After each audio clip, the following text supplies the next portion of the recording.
pretty lies. Look me in the face, tell me that you love me, even if it's fake. Hello everyone, welcome back to my channel commerce with Anjali Talwar. So आज हम करने वाले हैं topic 7 of our series, जो कि है motivation.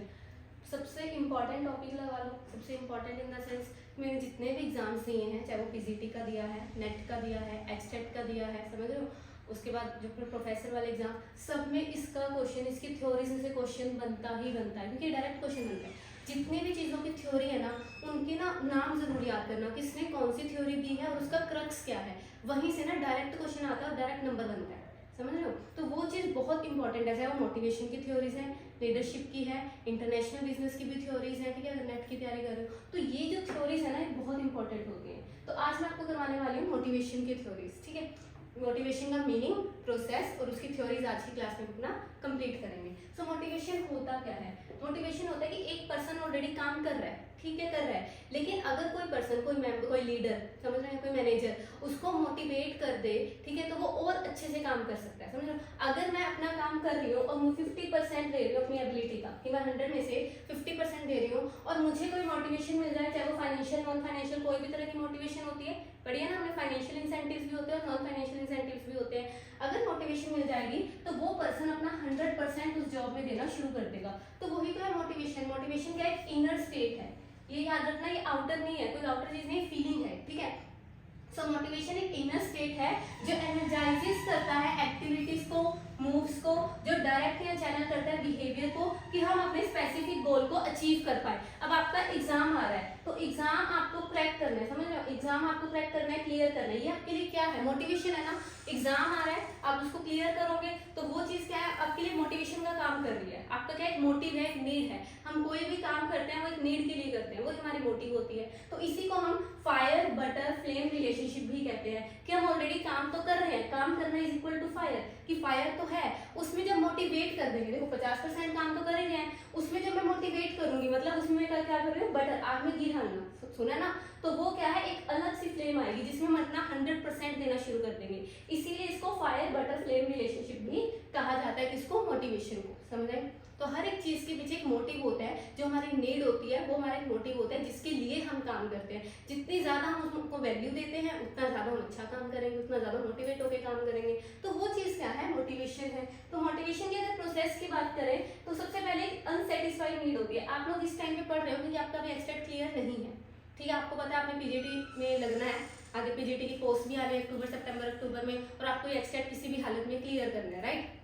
तो आपकी क्या है? एक अनसेटिस्फाइड नीड है कि आपको जॉब चाहिए, जॉब के लिए आपको एग्जाम्स क्रैक करने हैं। तो आपकी क्या एक अनसेटिस्फाइड नीड है, जिसकी वजह से आपको होती है टेंशन, ठीक है। टेंशन होती है कि अब मैं क्या करूं।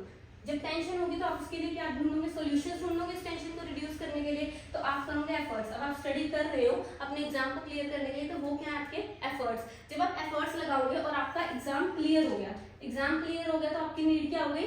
सेटिस्फाइड होगी। जैसे आपकी नीड सेटिस्फाइड हो जाएगी, टेंशन रिड्यूस हो जाएगी। तो यही तो पूरा प्रोसेस है मोटिवेशन का, है ना। हम यही करते हैं, कभी भी हम किसी चीज के लिए मोटिवेट होते हैं, उसका रीजन क्या है? कोई ना कोई हमारी अनसेटिस्फाइड नीड होती है। अनसेटिस्फाइड नीड से हमें क्या होती है? टेंशन होती है। टेंशन को दूर करने के लिए हम एफर्ट्स लगाते हैं, एफर्ट्स से हमारी नीड फिर सेटिस्फाइड हो जाती है और टेंशन रिड्यूस हो जाती है। इजी। तो यही तो मोटिवेशन का पूरा प्रोसेस है, ठीक है। फिर जो इम्पोर्टेंट, सबसे इम्पोर्टेंट क्वेश्चन बनता है, वो बनता है जी मोटिवेशन की थ्योरीज। मोटिवेशन की दो तरह की थ्योरीज होती है, कंटेंट थ्योरीज और प्रोसेस थ्योरीज। आज की क्लास में सारी ही एक बार में कवर करवाने वाले हूँ, ठीक है। तो बहुत इंपॉर्टेंट क्लास है, ध्यान से करना। सबसे पहले होती है मैस्लो की need hierarchy theory. Content theories लिखे हैं यहाँ पे सारी, प्रोसेस थ्योरीज जब करवाऊंगी तब लिख दूंगी, ठीक है। तो ये सारी कंटेंट 7 थ्योरीज हैं, सारी की सारी कंटेंट थ्योरीज के नीचे लिखनी है आपने पूरे अपने पेज में जब नोट्स बनाओगे। तो सबसे पहले कंटेंट थ्योरी। कंटेंट थ्योरी में ट्रेडिशनल थ्योरीज लगा लो, जो वर्ड पे ध्यान देते हैं क्या करना है ना। तो सबसे पहले मैस्लो की नीड हायरार्की थ्योरी, ये हम प्लस 2 में पढ़ाते हैं, एक ही थ्योरी है जो हम प्लस 2 में पढ़ाते हैं, क्योंकि इसी के बेस पर बाकी थ्योरीज बनी है, ठीक है। तो मैस्लो की नीड हायरार्की थ्योरी। सेकंड है हर्ट्जबर्ग की 2 फैक्टर थ्योरी, जिसमें हम 2 फैक्टर्स पढ़ेंगे, हाइजीन वाले, है ना, और एक मोटिवेटर होते हैं, वो मैं आपको कंप्लीट करवाऊंगी। मैकग्रेगर की theory X and theory Y. Achievement की थ्योरी जो मैकलेन की है, ठीक है। एल्ड्रफर की ईआरजी थ्योरी है। विलियम आउची की जेड थ्योरी है। और एल्टन मायो पढ़ा था ना कल, human relation, father of human relation, तो वही है। इन्होंने ग्रुप के बेस पे ही एक मोटिवेशनल थ्योरी दी है, समझ आया? ये थी आपकी 7 कंटेंट थ्योरी जिसको अब मैं आपको कवर करवाने लगी हूँ, ठीक है। सो अपना ये नोट डाउन कर लो, फिर अपन स्टार्ट करते हैं अपनी थ्योरीज। सो पहले लिखो मैस्लोज नीड हायरार्की थ्योरी, वो तो आती भी होगी आई थिंक आपको, क्योंकि हम ऑलरेडी +2 में भी करवाते हैं वो चीज़। एक ही थ्योरी है जो हम +2 में करते हैं, और सबका नाम मैं लगा रहा हूँ फादर है वो, क्योंकि इसी के बेस पे बाकी थ्योरीज बनी है, ठीक है। चलो पहली थ्योरी लिखो Maslow's need hierarchy theory, right it down.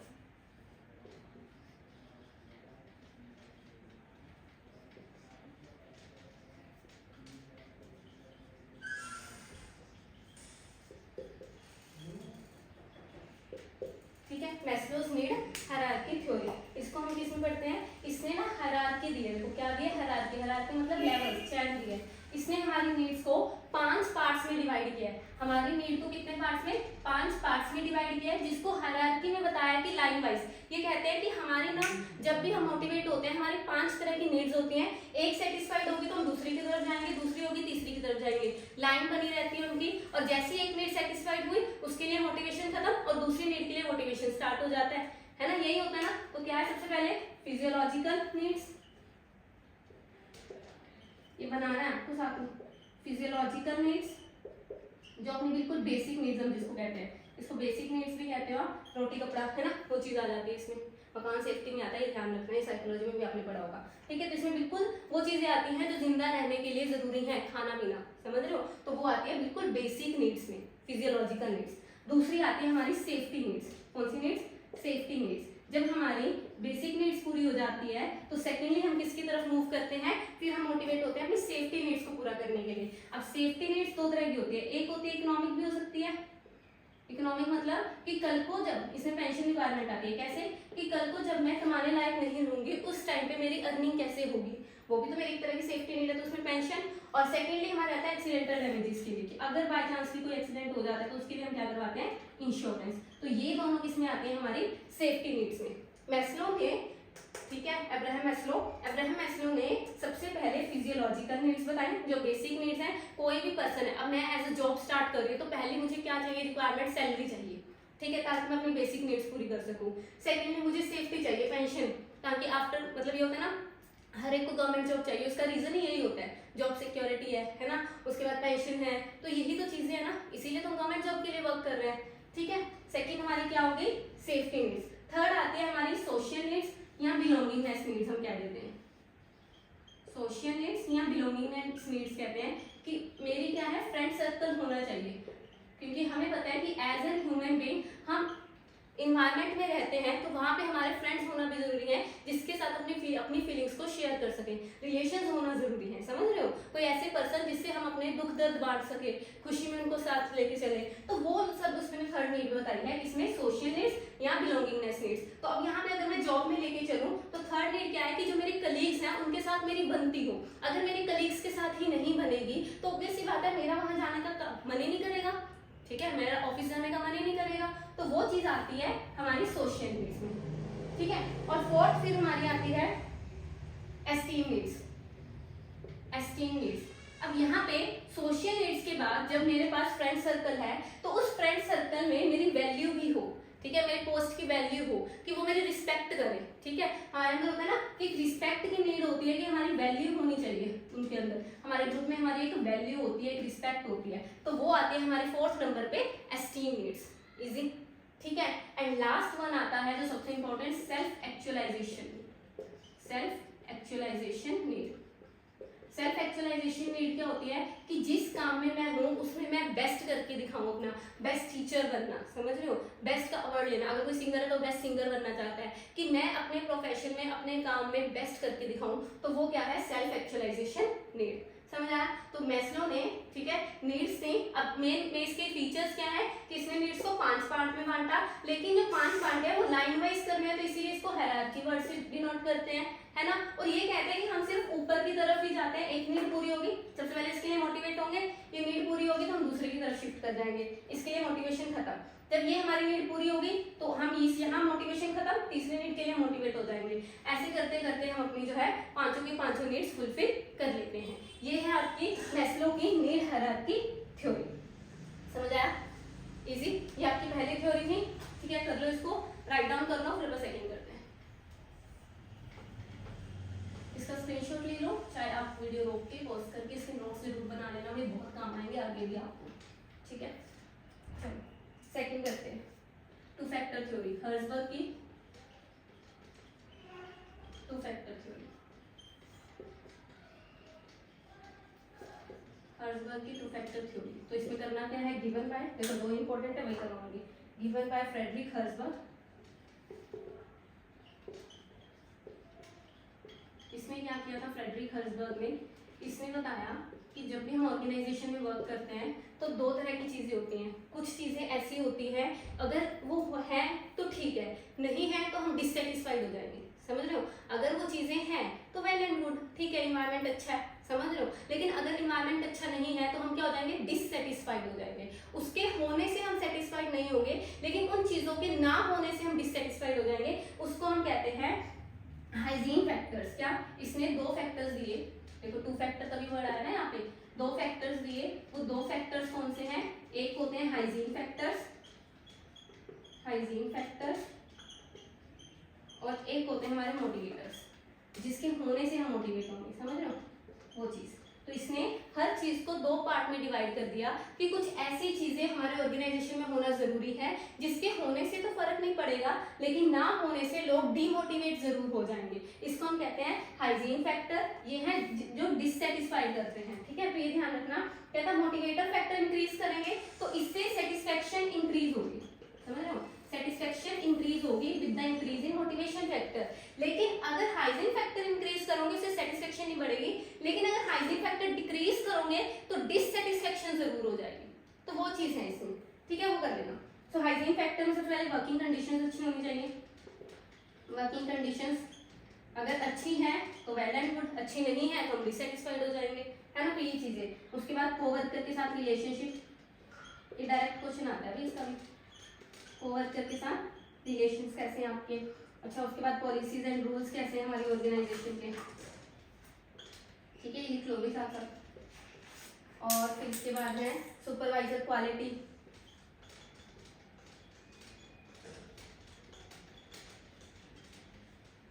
उसके बाद बेस वेज, सैलरी, नॉर्मल, है ना, जो हमारी नॉर्मल सी चीजें हैं, बेस वेज, सैलरी, ठीक है।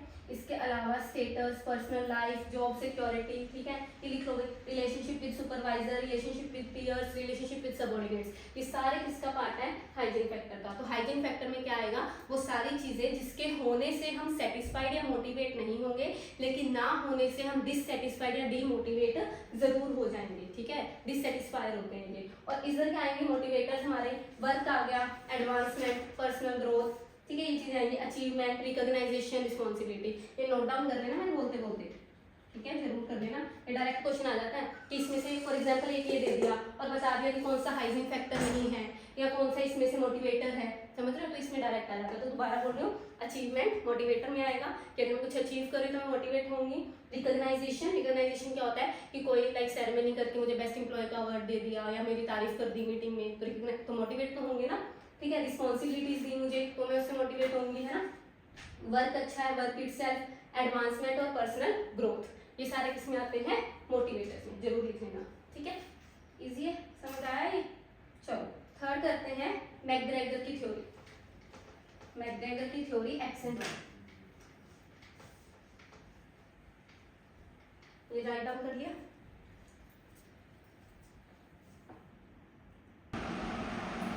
नेक्स्ट है McGregor theory X and Y, ठीक है। तो इसमें दो टाइप्स के हम एम्प्लॉयज को डिवाइड कर देते हैं, जो हमारे एम्प्लॉयज को दो ग्रुप्स में डिवाइड कर दिया।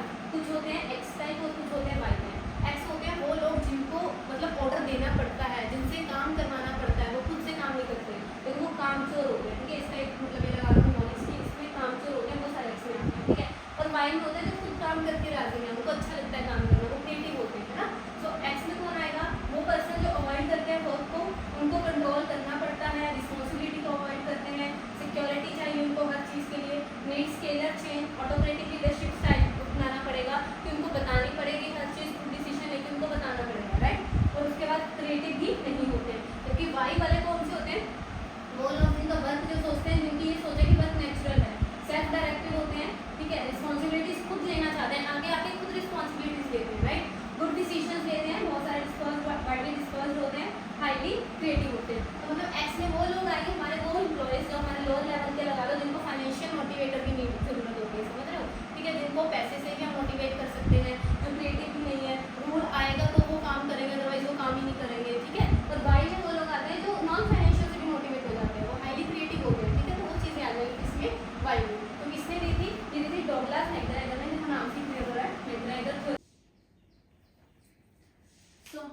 फोर्थ थ्योरी है achievement theory of motivation. 3 theories हमारी डन हो चुकी हैं, ठीक है। अचीवमेंट थ्योरी ऑफ मोटिवेशन किसने दी थी? डेविड मैकलेन ने, ठीक है। और इसने हमें 3 तरह की नीड्स दी हैं, ये ध्यान रखना, 3 तरह की नीड्स दी है किसने? डेविड मैकलेन ने। इसीलिए इसको एक्वायर्ड नीड या लर्न नीड थ्योरी भी बोला जाता है, मैकलेन्स नीड थ्योरी भी बोला जाता है। और एक नीड है अचीवमेंट नीड, तो इसीलिए इसका नाम अचीवमेंट थ्योरी ऑफ मोटिवेशन भी है।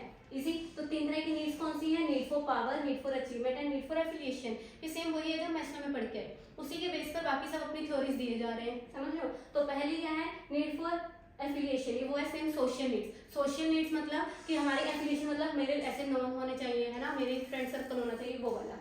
नीड फॉर पावर, ये हमारी एस्टीम नीड्स कि मेरी वैल्यू हो, मेरे पोस्ट की वैल्यू हो, मेरी रिस्पेक्ट हो, ये चीजें। और नीड फॉर अचीवमेंट वो सेल्फ एक्चुअलाइजेशन कि मैं कुछ अचीव करूँ। तो वही 3 नीड्स इसने क्या कर दिया? नीड में डिवाइड कर दिया। यहाँ तक समझ आया? इसके अलावा डेविड मैकलेन ने अपनी थ्योरी में कैरेक्टरिस्टिक्स दिए हैं हाई अचीवर्स के, कि कौन से पर्सन होते हैं जो हाई अचीवर्स होते हैं, उनके क्या कैरेक्टरिस्टिक्स होते हैं। सबसे पहले वो मॉडरेट रिस्क लेते हैं, ये ध्यान रखना, ना तो वो हाई रिस्क लेंगे ना लो रिस्क लेंगे, वो मॉडरेट रिस्क लेंगे, इमीडिएट फीडबैक पे वर्क करेंगे, इंटरनल सेटिस्फेक्शन के लिए काम करेंगे और प्री ऑक्यूपाइड रहेंगे with the task until goal achieve. जब तक गोल अचीव नहीं हो जाता वो टास्क के साथ लगे रहेंगे। यहाँ तक समझ आया? ये थी आपकी 4th थ्योरी। और इसको आप कैसे याद कर सकते हो? Achievement, affiliation, power. तो 3 तरह की नीड्स है, अचीवमेंट, एफिलिएशन, पावर। और किसने दी है? मैकलेन ने। तो आप लैंड पर रहते हो, इस टाइप से आप इसको क्या है याद रख कर सकते हो, ठीक है। और फिर आती है एल्ड्रोफर्स की ERG थ्योरी। एल्ड्रोफर पर्सन है जिसने ERG थ्योरी दी। ERG मतलब एग्जिस्टेंस, रिलेटिवनेस और ग्रोथ, ठीक है। यहाँ पे क्या हुआ? जो मैस्लो की थ्योरी थी सेम उसी को उठाया, उसके जो 5 पार्ट्स थे उसको 3 में डिवाइड कर दिया कि कुछ एग्जिस्टेंस होते हैं, कुछ रिलेटिवनेस होते हैं, कुछ ग्रोथ होते हैं, और उसकी जो लिमिटेशन थी उसको ठीक कर दिया, समझ रहे हो। इसने कुछ नहीं किया एल्ड्रोफर ने, इसने सिर्फ जो मैस्लो के 5 स्टेप्स थे उसको उठाए। देखो पहला कौन सा था? फिजियोलॉजिकल और सेफ्टी नीड। इसने कहा ये है एग्जिस्टेंस, ई, ठीक है।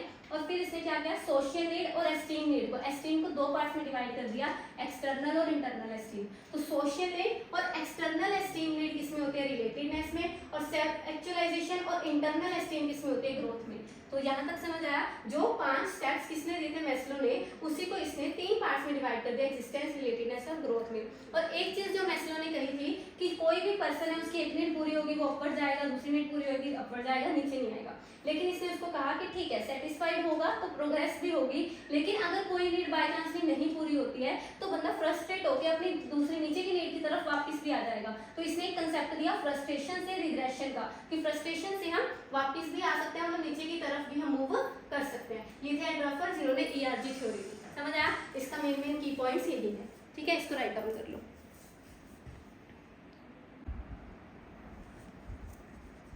तो ये है हमारी कंटेंट थ्योरीज की लास्ट 2 थ्योरीज जो हमारी रह गई। वो है, एक है पहली William Ouchi Z theory. William Ouchi Z theory क्या कहते हैं? Given by doctor William Ouchi. इसको जापानीज मैनेजमेंट भी कहा जाता है, ठीक है। तो ये क्या कहती है? कहते हैं कि एम्प्लॉयज को इस तरह से ट्रीट करो कि जैसे उनका घर वाला माहौल है ना, फैट फ्रेंडली रिलेशन, कि एम्प्लॉयज को इस तरह से ट्रीट करो कि वो बेस्ट दे, समझ लो। एम्प्लॉयज को साथ लेके चलो कि वो ऑर्गेनाइजेशन के लिए बेस्ट दे। तो एम्प्लॉय क्या कहता है? Focus on increasing employee loyalty, ठीक है, to the company by providing a job for love with strong focus on the wellbeing of the employee. कि उनको इस तरह से दिखाओ कि हमें भी आपके करियर की टेंशन है, एम्प्लॉयज के साथ अच्छे रिलेशंस बना के चलो, ताकि जो उनकी लॉयल्टी है towards our company, towards our organisation, वो भी इंक्रीज हो, समझ आई? तो ये सारी थ्योरी किसके आसपास घूमती है? एम्प्लॉयज के आसपास। तो इसके मेन फैक्टर्स क्या हैं? म्यूचुअल ट्रस्ट होना चाहिए between employees and organisation, strong relationship, strong bond होना चाहिए, एम्प्लॉय को इन्वॉल्व करेंगे जब भी कोई इंपॉर्टेंट डिसीजंस लेंगे एम्प्लॉय से रिलेटेड, ठीक है। इनफॉर्मल कंट्रोल सिस्टम अपनाएंगे, कोऑर्डिनेशन बिठाएंगे और इंटीग्रेटेड ऑर्गेनाइजेशन होगा हमारा। तो इससे क्या होगा? एम्प्लॉय अपने आप मोटिवेट होगा, समझ लो। तो एम्प्लॉय अच्छे से क्या रहेगा? मोटिवेटेड रहेगा और अच्छा काम करेगा। ये थी हमारी 6th थ्योरी। और लास्ट जो हमारी रह गई वो है motivational theory of Mayo. Mayo कौन है? Elton Mayo, given by Elton Mayo, वही फादर ऑफ ह्यूमन रिलेशन जो आपको कल करवाया, राइट। तो इसने क्या कहा?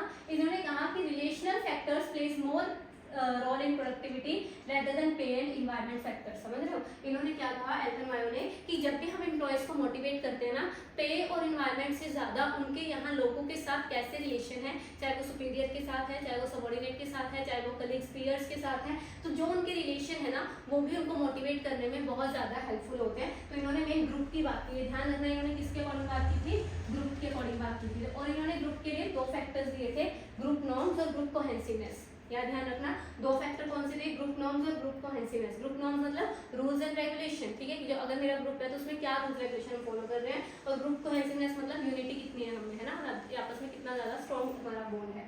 तो इसमें एक मैट्रिक्स बनाया उन्होंने जिसमें उन्होंने दो चीजें ली, ग्रुप नॉर्म्स और ग्रुप कोहेसिवनेस। कहा जिस ऑर्गेनाइजेशन के ग्रुप्स में नॉर्म्स भी नहीं है और कोहेसिवनेस भी नहीं है तो उससे कोई भी इम्पैक्ट नहीं होगा ऑर्गेनाइजेशन की प्रोडक्टिविटी पे। लेकिन अगर किसी ग्रुप में कोहेसिवनेस तो नहीं है, लो है, और नॉर्म्स है, नॉर्म मतलब रूल्स रेगुलेशन है, तो वो according to situation sometime impact कर सकता है और समटाइम शायद इम्पैक्ट ना करे। ठीक है, ठीक है। और अगर कोहेसिवनेस लो है, ठीक है, कोहेसिवनेस क्या है, लो है, और हमारे क्या है, वेट नॉर्म्स लो हैं और कोहेसिवनेस हाई है। देखो ये सबसे नेगेटिव इंपैक्ट होता है और ये सबसे खतरनाक होता है। कैसे? क्योंकि ग्रुप्स में कोहेसिवनेस ज्यादा है, यूनिटी ज्यादा है, उनकी बनती ज्यादा है, लेकिन रूल्स रेगुलेशन को वो फॉलो नहीं कर रहे। तो यही रीजन है स्ट्राइक्स वगैरह का। तो ये नेगेटिव इंपैक्ट होता है हमारी प्रोडक्टिविटी पे। जब किसी ग्रुप्स में कोहेसिवनेस तो हो लेकिन नॉर्म्स ना हो, उससे होता है नेगेटिव इंपैक्ट। और अगर दोनों हाई है कि यूनिटी भी है लेकिन वो रूल्स रेगुलेशन फॉलो करते हैं तो बहुत अच्छे से काम करेंगे, वो होता है हाई पॉजिटिव इंपैक्ट। इजी समझ आया? तो ये थी आपकी सारी theories, content theories of motivation. वैसे तो मैंने सोचा था प्रोसेस थ्योरीज भी करवा दूंगी लेकिन वो ज्यादा लेंथी हो जाएगा, तो आप इसको कीजिए। डायरेक्ट क्वेश्चन आता है, जितना लिखवाया है इसी से आपको क्वेश्चन मिल जाएगा। ठीक है, तो इसको ढंग से कीजिए। मिलते हैं नेक्स्ट क्लास में, नेक्स्ट लेक्चर, आगे की थ्योरीज कंटिन्यू करेंगे। तब तक के लिए thank you so much. Tell me pretty lies, look me in the face, tell me that you love me, even if it's